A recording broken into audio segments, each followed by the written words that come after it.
सिर्फ अपनी पार्टी के उम्मीदवार को थोड़े एनडीए को जिताना है। और सभी नेताओं से 1 to 1 हैं, चाहे नीतीश कुमार जी हों, बाकी लोग हों, गठबंधन में जो भी लीडर्स हैं बिहार में, सबसे 1 to 1 हैं। कांग्रेस के लोगों को तो बिहार तभी याद आता है ना जब चुनाव होता है। पनोरमा ग्रुप, जो सोचता है वो करता है। नमस्कार, मैं हूं सागर, न्यूज़ हाट देख रहे हैं आप। देखिए, बिहार में चुनाव है और सत्ता से लेकर विपक्ष की पार्टियां चुनावी मोड में आ चुकी हैं। आप देख रहे हैं कि कांग्रेस एक्शन मोड में है। राहुल गांधी बिहार आए थे, प्रियंका गांधी बिहार आने वाली हैं और भाजपा ने नए चुनाव प्रभारी का ऐलान कर दिया है। अब देखिए, आरएलएम प्रमुख उपेंद्र कुशवाहा क्या कुछ कह रहे हैं चुनाव से जुड़े हुए तमाम मामलों पर, और जो धर्मेंद्र प्रधान नए चुनाव प्रभारी बने हैं बिहार भाजपा के, उन पर क्या कुछ बयान दिया है। सर, बिहार भाजपा के नए प्रभारी बनाए गए हैं धर्मेंद्र प्रधान, कैसे देखते हैं इस फैसले को? सबसे पहले तो धर्मेंद्र जी प्रभारी बनाए गए हैं, उनके साथ सह प्रभारी बनाए गए हैं पाटिल साहब और केशव प्रसाद मौर्य जी।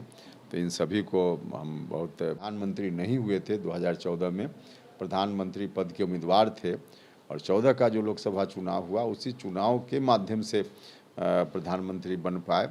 और उस वक्त बिहार में अधिकांश सीटों पर एनडीए जीता था, तब भी धर्मेंद्र प्रधान जी यहाँ प्रभारी थे। तो उनका अनुभव, बिहार के बारे में पूरी जानकारी हर तरह से उनको है। तो इसका लाभ अभी पूरे एनडीए को मिलेगा, सिर्फ बीजेपी नहीं, पूरे एनडीए को मिलेगा। और बाकी लोग भी जो सह प्रभारी हैं, सब लोग बिहार को जानते हैं। तो मेरी शुभकामना है, बधाई है इनको। नीतीश जी के साथ कोऑर्डिनेशन बढ़िया था? हाँ, हमने कहा ना कि सबके साथ धर्मेंद्र प्रधान जी चूँकि बिहार को बखूबी जानते हैं, यहाँ की राजनीतिक परिस्थिति को जानते हैं, यहाँ की सामाजिक परिस्थिति को जानते हैं, यहाँ के भूगोल को जानते हैं, और सभी नेताओं से 1 to 1 हैं, चाहे नीतीश कुमार जी हों, बाकी लोग हों, गठबंधन में जो भी लीडर्स हैं बिहार में, सबसे 1 to 1 हैं, परिचित भी हैं, एक दूसरे को जानते हैं। तो इसलिए अच्छा करेंगे एनडीए के संदर्भ में, ऐसा मुझको भी लगता है। 2 दिन पहले चिराग पासवान से आपकी मुलाकात हुई है दिल्ली में, क्या? नहीं, देखिए, हर चीज़ को आप लोग पॉलिटिकल नज़र से देखते हैं। मुझको नहीं लगता है कि उस रूप में, अब चुनाव का समय है, चुनाव के अलावा भी आदमी का रोज़मर्रा का भी काम है, समाज का भी काम है, तो इसलिए हर चीज़ को राजनीति की नज़र से नहीं देखना चाहिए। कल प्रियंका गांधी बिहार आ रही हैं, राहुल गांधी। अब इलेक्शन है, स्वाभाविक रूप से सब लोग बिहार का दौरा लगाएंगे, लेकिन कांग्रेस के लोगों को तो बिहार तभी याद आता है ना जब चुनाव होता है। बाकी समय कहाँ कांग्रेस के लोग, प्रियंका गांधी हो, राहुल जी हो, बाकी समय तो कोई मतलब नहीं है। तो बिहार के लोग समझते हैं चीज़ों को कि सिर्फ वोट लेना है तो आ रहे हैं, उसके बाद गायब हो जाएंगे तो गायब हो जाएंगे।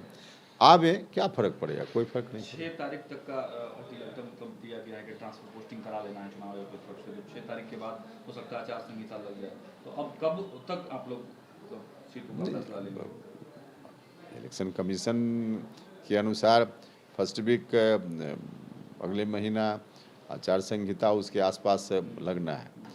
तो स्वाभाविक रूप से जब इलेक्शन कमीशन अनाउंस करेगा पूरा प्रोग्राम, उसके आगे की तारीख में ही नामांकन होगा, और जब नामांकन होगा तब ज़रूरत होगी कि कौन उम्मीदवार है और कहाँ किनको नामांकन देना है। उसके पहले सारी चीज़ें हो जाएंगी। डबल डिजिट में आप तैयारी कर रहे हैं? नहीं, तैयारी तो 243 पर हर पार्टी करती है ना, क्योंकि जिताना है एनडीए को ना, सिर्फ अपनी पार्टी के उम्मीदवार को थोड़े एनडीए को जिताना है। तो एनडीए को जिताना है तो 243 जगह एनडीए लड़ेगा ना। तो आपने सुना आरएलएम प्रमुख उपेंद्र कुशवाहा क्या कुछ कह रहे थे।